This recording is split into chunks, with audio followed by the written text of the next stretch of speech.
Herzlich willkommen in diesem Video. Heute möchte ich mal auf dem Video von letzter Woche weiter aufbauen. Ist allerdings kein Problem, wenn du jetzt das Video oder die Übung von letzter Woche nicht gesehen oder nicht gemacht hast.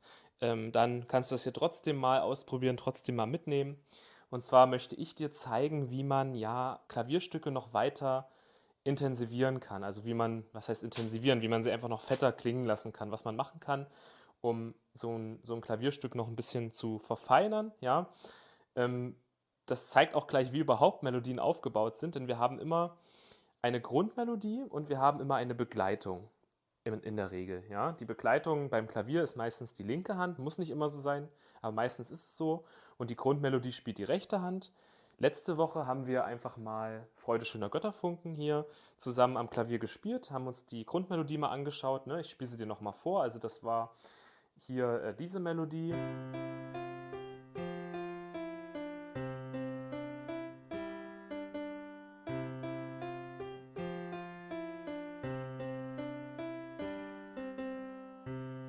Und hier das C noch, okay. So, genau. Und das ist erstmal die einfachste Version davon, ja. Beziehungsweise noch einfacher wäre es nur die rechte Hand zu spielen. Das ist ja schon die erste Form der Verbesserung, also die erste Form, dass wir das hier ein bisschen bombastischer spielen, indem wir hier die linke Hand als Begleitung mitspielen. Die linke Hand spielt den Grundton mit, so wie wir es letzte Woche geübt haben. Das wäre schon mal die erste Steigerung.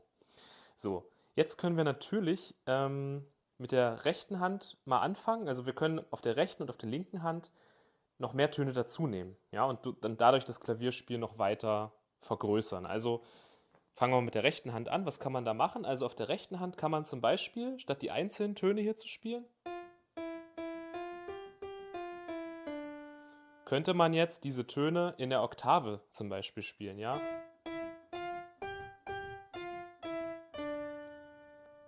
Das wäre mal eine Möglichkeit. Das klingt ja dann schon irgendwie fetter, grandioser, ja. Das heißt, wir spielen dann zum Beispiel hier das E, nicht nur hier unten, sondern spielen es gleichzeitig auch hier oben, ja. Genauso mit den anderen Tönen. Mit dem Daumen und dem kleinen Finger. Wenn man das noch nie gemacht hat, ist es auch gar nicht so einfach, hier diesen Griff zu machen und hier zu springen. Das muss man auch erstmal trainieren, ja. Das wäre so eine Möglichkeit erstmal. Das geht genauso auf der linken Hand. Also man kann natürlich auch auf der linken Hand die Oktave, also da ist es eher typischer, weil man ja hier den Grundton mitspielt und hier die Begleitung mitspielt. Also man kann jetzt hier dann zum Beispiel auf der rechten Hand normal spielen, ja, also ganz normal hier die Melodie spielen und dann auf der linken Hand aber das in der Oktave spielen.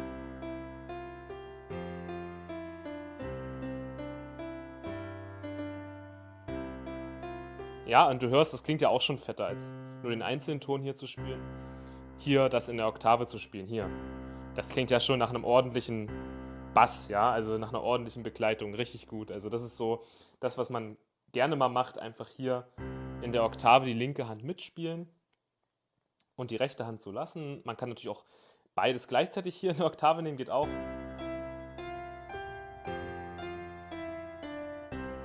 Aber das finde ich, das klingt dann schon ein bisschen zu viel, ja. Also es ist ja eher so eine kleine, freundliche Melodie, sage ich jetzt mal. Also die hat ja eher so einen ähm, zierlichen Charakter und da würde ich jetzt hier nicht das zu fett spielen. Aber das ist so auch so eine eigene Präferenz, wie man das machen möchte, ja. Also das geht schon mal, die Oktave, ja. Ja, was du auch noch machen kannst, ist sowas wie das E hier nicht als einzelnen Ton zu spielen oder auch nicht hier als Oktave, sondern das E zu spielen als Akkord. Und in dem Fall ist es ja hier der C-Dur-Akkord. Also wir spielen zwar das E, aber eigentlich ist es das E vom C-Dur-Akkord, ja. Und da könnte man zum Beispiel hier das auch so spielen, ja. Also du siehst, das hier ist auch C-Dur, allerdings, das ist jetzt schon ein bisschen fortgeschrittener, das ist C-Dur, ne? In der zweiten Umkehrung, ja. Eventuell hast du dich schon mal mit Umkehrung beschäftigt. Werde ich auch noch mal ein Video irgendwann zu machen. Das vielleicht jetzt nur am Rande, ist jetzt vielleicht für dich als Anfänger ein bisschen zu viel, aber man kann halt auch das Ganze noch fetter klingen lassen, indem man hier sowas als Akkord spielt. Ja, und da spielt man das gerne, dass hier dann das E, also der eigentliche Ton, immer der am weitesten rechts ist. Ja, das ist so eine Harmoniegeschichte, dass es einfach natürlich so, so besser klingt, weil das ist der entscheidende Ton hier. Und jetzt könnte man halt hier so hier hochgehen. Ja? Also man bleibt in dem Akkord, wir sind ja immer noch in C-Dur, aber man geht hier zum E hoch, ja.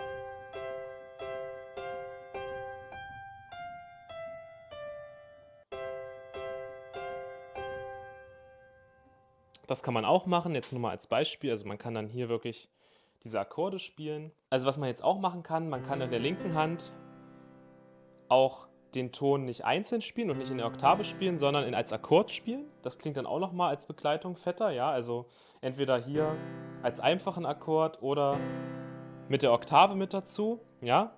Dass man das einfach als Begleitung anschlägt, das geht auch. Also man spielt jetzt hier zum Beispiel in der rechten Hand nur einzeln ganz normal die Melodie und spielt hier in der Akkordoktave hier quasi mit, ja. Jetzt springt man hier zum F, auch hier in der Oktave mit Akkord.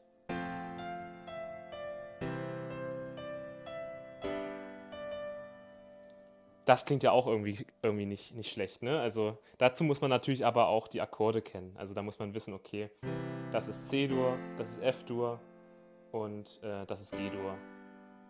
Ja? Beziehungsweise mit der Oktave mit dazu. Das ist also auch noch eine Möglichkeit, das fetter klingen zu lassen. Und was man dann auch machen kann, also wenn man das hier kann, also wenn man den Akkord kennt, wenn man das anschlagen kann, dann könnte man das natürlich auch nacheinander anschlagen. Also man könnte auch so spielen, ja.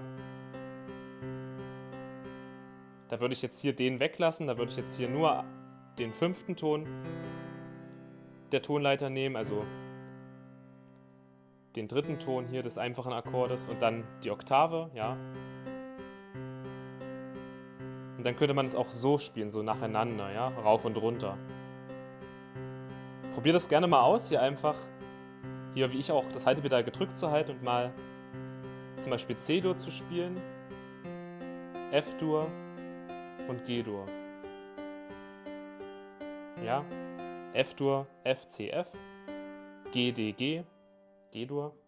So, und jetzt kannst du auch mal probieren. Das ist natürlich jetzt schon sehr, sehr schwierig und fortgeschritten, weil es auch wieder Koordination der linken und rechten Hand erfordert, aber jetzt könnte man natürlich auch so hier spielen, ja.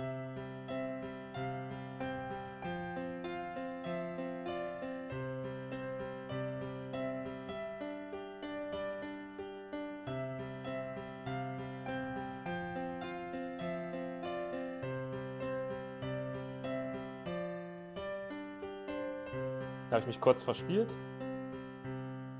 Ja, also hier natürlich dann am Ende G-Dur und nicht F-Dur. Ja, und du siehst, schon klingt das Ganze ja irgendwie viel voller, viel schöner. Einfach weil ich hier diesen C-Dur-Akkord mal, also nicht C als einzelnen Ton spiele, auch nicht den C-Dur-Akkord einfach einmal anschlage, sondern hier so nacheinander anschlage. Da muss man dann aber wirklich im Rhythmus und im Muster bleiben und das ist natürlich nicht ganz so einfach. Also das muss man natürlich üben, dass man hier die linke Hand wirklich auswendig so trainiert, weiß, was die rechte Hand spielt und dann einfach hier ein bisschen langsam das übt, ja.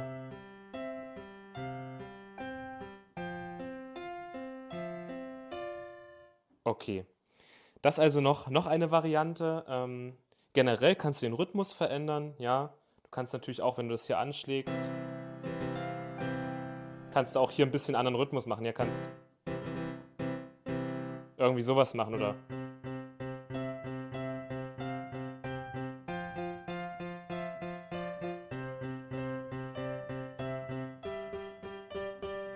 das geht auch alles. Also du kannst hier auch einfach statt einmal anzuschlagen wirklich